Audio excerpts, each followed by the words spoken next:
Welcome back to ICSE Masterclass. Today, we're diving into Chapter 5 with the ultimate explainer designed to help you secure those maximum board marks. If you've ever felt completely overwhelmed by ray diagrams, or if those tricky sign conventions keep tripping you up, well, you're in exactly the right place. We're going to decode the actual logic behind lenses so you can finally stop memorizing things blindly. Here's a quick look at our roadmap for this explainer. First, the Prism secret and basics. Then, mastering the three rays, followed by convex and concave lens image formation. After that, we'll tackle the sign convention trap and wrap up with the lens formula and power. All right, let's jump right into part 1, the Prism secret and basics.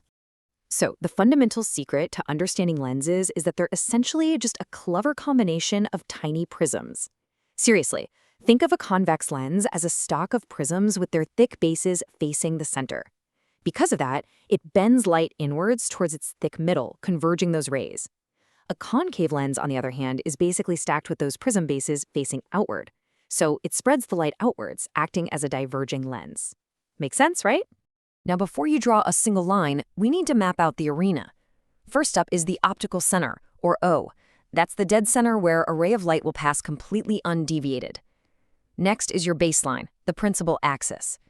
Then we have the foci. Every lens has two principal focus points where rays either converge or appear to diverge from. And finally, the distance from O to the focus, that's your focal length. Moving right along to part 2, mastering the three rays. Okay, these are the absolute rules of the game. You literally only need 2 of these 3 steps to build any correct image formation diagram. Number 1, a ray passing straight through the optical center goes straight through, entirely undeviated.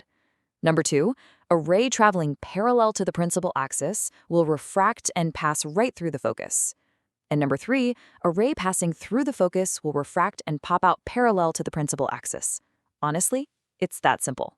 But wait, here is a massive board exam trap you need to watch out for. Listen closely. You could draw a geometrically perfect ray diagram, but if you leave out your directional arrows, you will earn a flat 0. I mean it. Always draw your directional arrows to show the path of the light. Otherwise, you're going to lose all your marks on that question. All right, part 3, convex lens image formation. When we look at all 6 cases for the convex lens, there's a really cool trend. As the object moves closer to the lens, the real inverted image pushes further away and just keeps getting larger. But the absolute cheat code here is the final exception, case number 6. Placing the object between the focus and the optical center is the only time a convex lens forms a virtual, erect, and magnified image. This is literally the science behind a magnifying glass, and trust me, examiners love to test this specific case.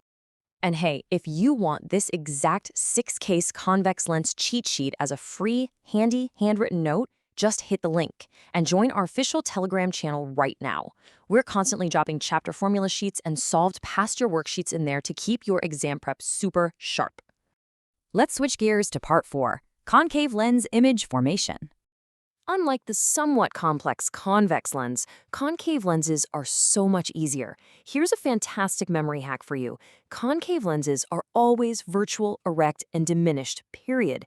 It absolutely doesn't matter where you put the object. Whether it's way out at infinity or right up close to the lens, a concave lens is always going to give you a tiny, upright, virtual image trapped between the focus and the optical center. Getting into part 5 now, the sign convention trap. This concept right here is where so many students drop marks in their numericals. To avoid the trap, just treat the optical center exactly like the origin point on a piece of graph paper. We always assume light travels from left to right, so any distance you measure in the direction of the light is positive. Any distance you measure against the light, so to the left of the optical center, is negative. Oh, and heights above the principal axis are positive, while those below are negative. You definitely need to write this one down in bold. Your object distance, u, is always placed on the left side, which means it is always negative. Furthermore, if you mess up the positive or negative sign of your focal length, your whole calculation is doomed. Just remember, f is always positive for convex lenses and negative for concave lenses. Get that right and you're golden. Finally, part 6, the lens formula and power. Okay, let's arm you for those high-stakes numericals. Here is your universal lens formula. 1 over f equals 1 over v minus 1 over u. You just plug your values right into this equation. But, and this is a big but, you must plug them in with their Cartesian signs attached, or the whole equation falls apart.